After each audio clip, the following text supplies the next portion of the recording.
देश को जवाब दें, 100 करोड़ हिंदुओं को जवाब दें कि क्यों भगवा आतंकी बताया, किस प्रूफ के साथ आप लोगों ने बोलना शुरू कर दिया, किसने नैरेटिव सेट किया, कौन था, क्या मास्टरमाइंड था, क्यों भारत में 100 करोड़ हिंदुओं को भगवा आतंकी कहा गया। आज एनआईए कोर्ट ने साबित कर दिया। लेकिन वो 17 साल कौन लौटाएगा उन सारे लोगों को जिनको आरोपी बनाया गया था, झूठा आरोप।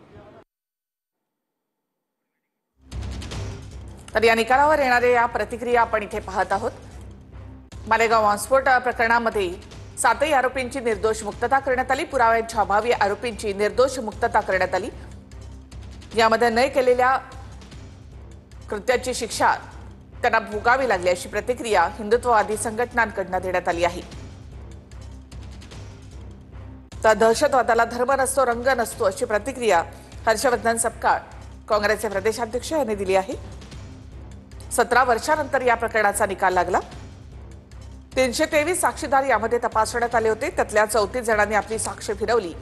मात्र यामध्ये जे पुरावे एनआयएकडून सादर करण्यात आले होते ते पुरेसे नसल्याचं कोर्टाने म्हटलेलं आहे। साध्वी प्रज्ञा, कर्नल पुरोहित यांच्यासह मालेगाव स्फोटातले 7 आरोपी निर्दोष मुक्त करण्यात आले। कोर्टाचा निकाल काय ते आपण पाहतोय। पुराव्यांच्या अभावी सर्व 7 आरोपींची निर्दोष मुक्तता करण्यात आली।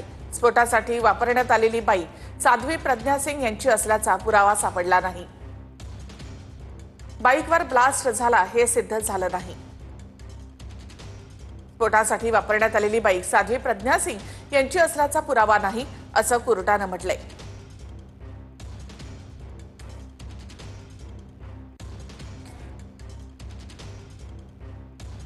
त्यानंतर कोर्टाने 7 आरोपींची निर्दोष मुक्तता केली आहे।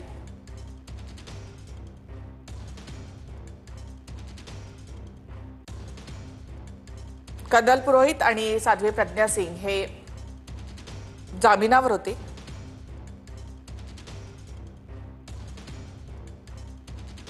तर मालेगाव बॉम्बस्फोट प्रकरणामध्ये आरोपींची निर्दोष मुक्तता करण्यात आल्यानंतर आता त्यावर येणाऱ्या या प्रतिक्रिया आपण इथे पाहतोय।